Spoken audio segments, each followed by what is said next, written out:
Sallallahu ala Muhammad. Sallallahu alaihi wasallam. Sallallahu ala Muhammad. Sallallahu alaihi wasallam. Sallallahu ala Muhammad. Sallallahu alaihi wasallam. Sallallahu ala Muhammad. Sallallahu alaihi wasallam. Sallu ala Nabi Muhammad. Alhamdulillahirabbil alamin. Kita kembali lagi di program sayangan kita, Cahaya Hati Indonesia. Kita lanjut lagi bahasan kita mengenai hati yang keras. Dan di segmen kedua ini sudah hadir bersama kita guru kita Al-Mukarram Al-Ustadz Abe Gifran. Assalamualaikum warahmatullahi wabarakatuh, Ustadz. Waalaikumsalam warahmatullahi wabarakatuh. Masya Allah. Kayaknya kangen sama Mas David. Lah iya, bisa aja. Iya, sengaja saya matiin tadi biar Mas David nyamperin gitu. Iya. Siapa yang tukeran mic tadi? Boleh. Bu, kesampit pakai bekiak.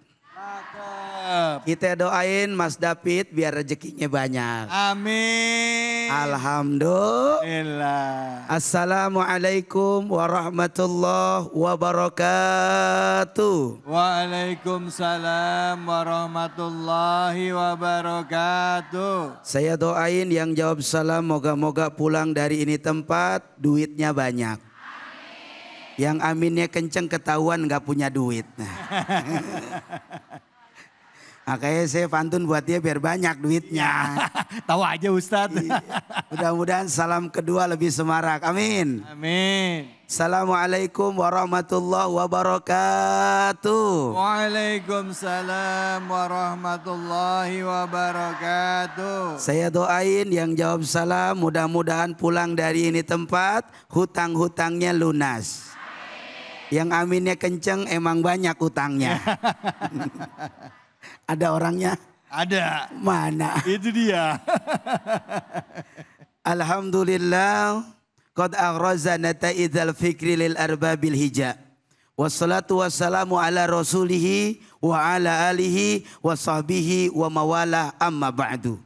Hadilatil Mukarram yang sama kita hormati, segenap para ulama, para tokoh masyarakat, para kiai, para guru-guru kita semua dimanapun berada, kita doakan biar dalam keberkahan dari Allah. Amin.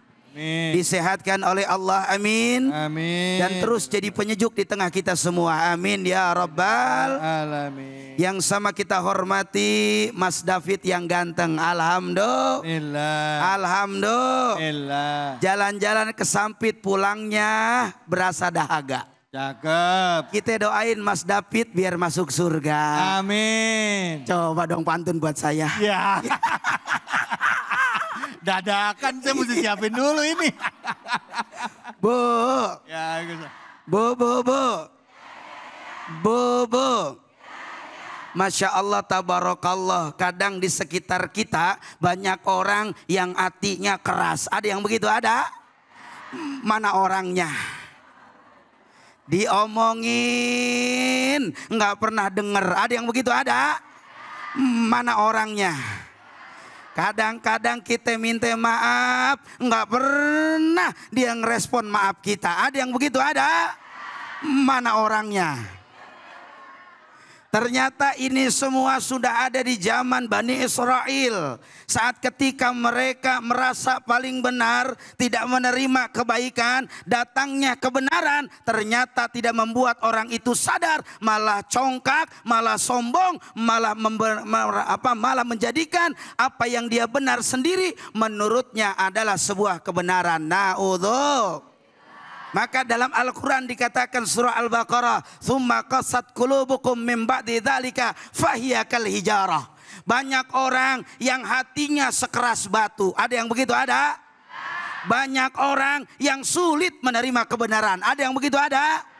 Banyak orang yang ketika dikasih pemahaman, dikasih jalan kebaikan, dikasih nasihat, ternyata nasihat itu bukan membuat dia ingat kepada Allah, malah menyekutukan Allah. Ada yang begitu? Ada. Mana orangnya?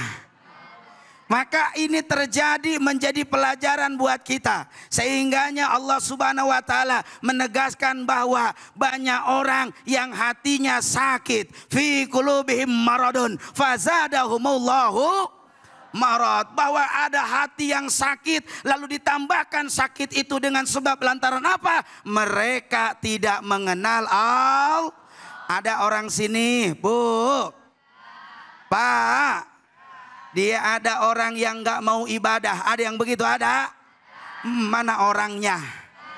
Rumah dekat masjid, teriak azan kedengeran ke dalam masjid, tapi ada orang gak pernah sholat berjamaah ke masjid. Ada yang begitu? Ada. Mana orangnya? Rumah samping masjid, tapi gak pernah ke masjid. Ada yang begitu? Ada. Diajak ngaji, alasan mulu. Ada yang begitu? Ada. Mana orangnya? Ayo, maka kita harus paham ketika hati kita sulit, ketika kita nggak mau berbuat baik, ketika kita nggak menerima kebenaran. Allah tegaskan dalam Al-Quran, khatamallahu ala qulubihim wa ala sam'ihim wa ala absarihim gishawatun walahum adzabun. Bahwasanya ada, kata Allah, apa? Ujian, azab yang sangat dahsyat yang Allah berikan kepada manusia. Dia masih hidup tapi sudah diazab oleh Allah. Siapa mereka? Yang matanya susah melihat kebaikan, telinganya sulit mendengar kebaikan, hatinya tertutup pada kebaikan, langkah kakinya tidak pernah pada kebaikan. Maka kalau ada orang hidup tapi dia tidak iman kepada Allah, dia tidak mau kebaikan, orang hidup itu dianggap hidup tapi tidak dianggap hidup oleh Allah. Na'udzu. Ada suami di rumah sabar banget, istrinya marah-marah mulu. Ada yang begitu? Ada. Mana orangnya? Ada di sini? Ada. Ada, mohon maaf, istrinya diomelin sama suami, diingetin, "Neng, kalau maghrib baca Quran jangan main HP mulu." Ada yang begitu? Ada. Mana orangnya? Betul. Maka orang yang ketika hatinya keras, dia sulit diajak kebaikan. Padahal suaminya tidurnya jam 10 malam. Giliran bangun subuh dibangunin istrinya, susah. Ada yang begitu? Ada. Mana orangnya? Ada di sini, Bang? Ada orangnya. Mana, Bang? Itu dia. Ayo, sehingganya qaswatul qulub, kata Nabi, salah satu yang menjadikan sebab orang hatinya keras, yang pertama aksarul ma'asi. Orang itu hidupnya terlalu banyak berbuat maksiat. Bener apa kagak? Benar. Ada di sini? Ada. Ada. Kalau giliran maksiat, enteng banget kaki jalan. Ada yang begitu? Ada. Ada. Mana orangnya? No. Giliran diajak ke masjid, alasannya 7 kali. Ada yang begitu? Ada. Ada. Mana orangnya?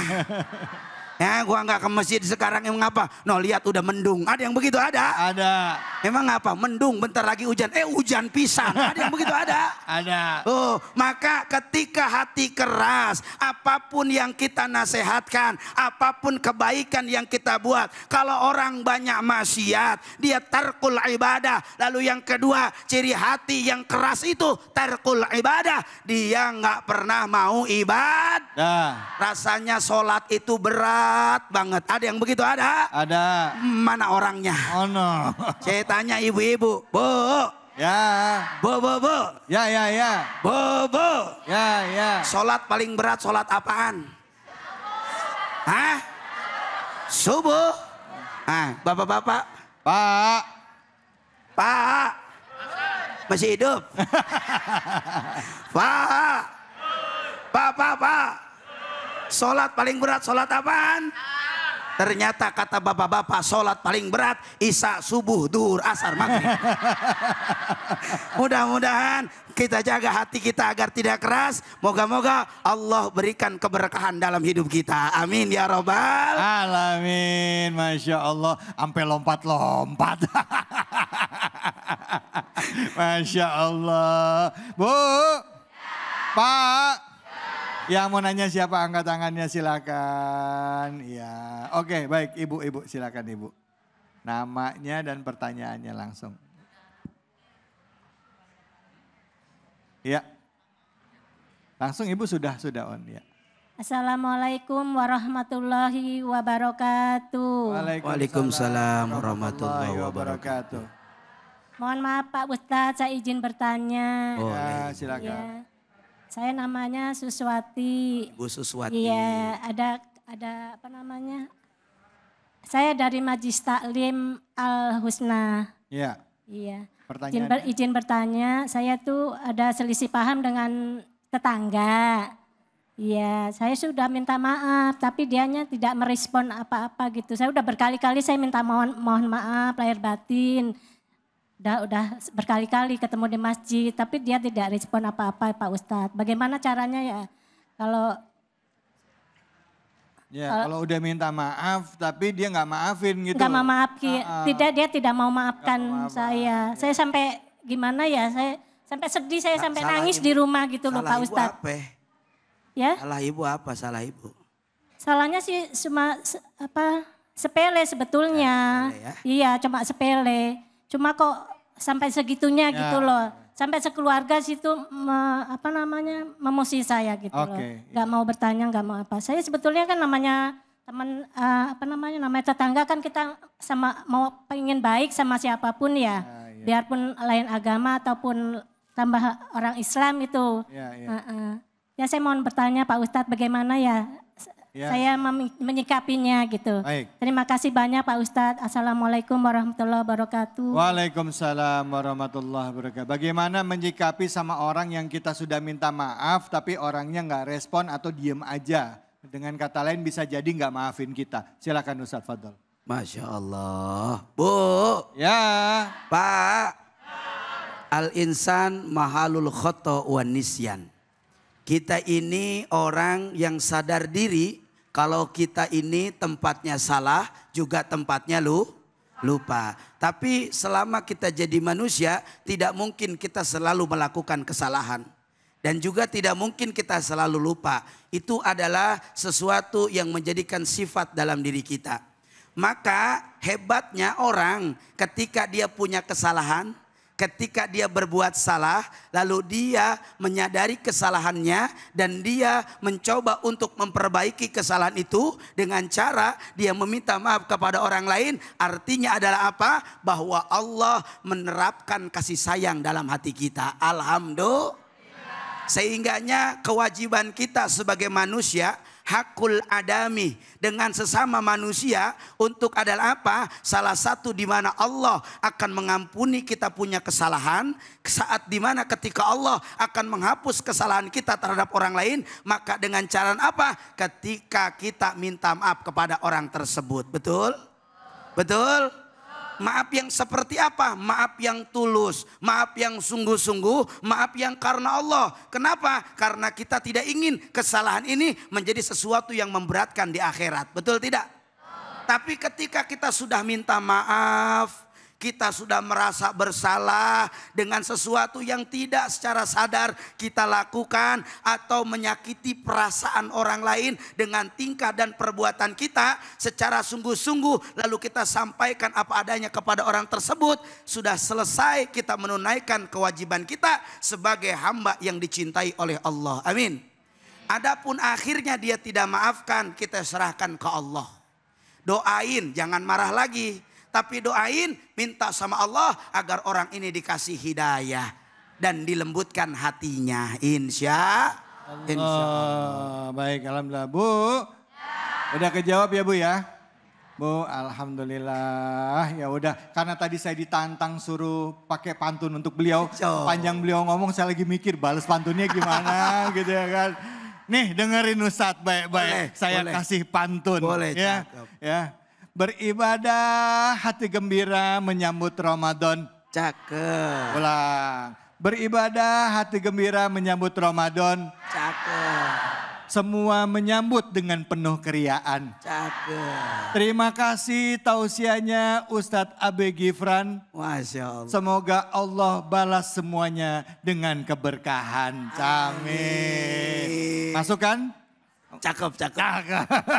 Jangan kemana-mana. Kita akan lanjut lagi. Tetap di program kesayangan kita. Cahaya Hati Indonesia. Dan kita akan bagi-bagi hadiah bersama dengan Luwak White Coffee. Tentunya dengan Ustadz Abe Gifran. Hanya di sini Cahaya Hati Indonesia.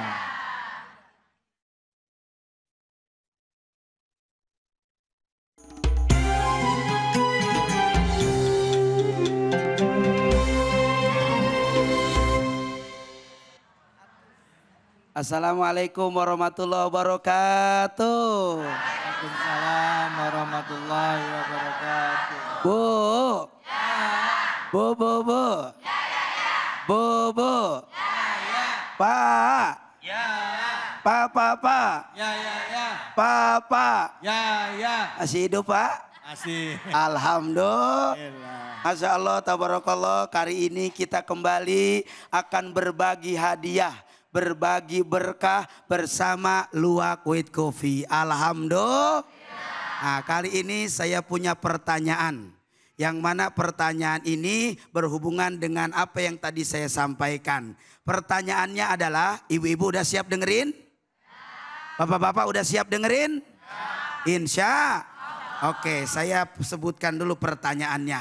Ingat, awas, hati-hati. Pokoknya ini akan mendapatkan hadiah yang luar biasa dari White Coffee. Pengen hadiahnya, pengen? Siap? Dengerin pertanyaannya. Sebutkan salah satu obat hati. Nah, silakan. Ada yang mau jawab, ibu-ibu, bapak-bapak? Mana? Ah, ini dia orangnya. Silakan, bapak-bapak maju ke depan. Baik. Ganteng sekali bapaknya. Alhamdulillah. Siap. Sehat, Pak? Nah, ini pegang bapak. Assalamualaikum dulu. Assalamualaikum warahmatullahi wabarakatuh. Waalaikumsalam warahmatullahi wabarakatuh. Namanya siapa, Pak? Namanya siapa? Saiful Bahri. Saiful Bahri. Dari mana, Bapak? Dari Bukit Indah Ciputat. Tangsel. Bukit Indah Ciputat. Udah siap, Pak, jawabannya, Pak? Ya, Oke, saya ulangi pertanyaannya. Sebutkan salah satu obat hati. banyak-banyak zikir kepada Allah. Alhamdulillah, bener nggak, Bu? Subhanallah, Bapak beruntung kali ini akan dapat hadiah dari White Coffee. Tapi jangan lupa dipotong pajak. Oke, Bu. Saya punya pantun. Boleh pantun, boleh? Boleh? Ke Mekah naik kereta api. Mari kita terus berbagi berkah dengan White Coffee. Amin. Tepuk tangan buat kita semua. Terima kasih banyak. Mudah-mudahan manfaat ya Pak ya. Jaga kesehatan mau menjelang Ramadan. Assalamualaikum warahmatullahi wabarakatuh.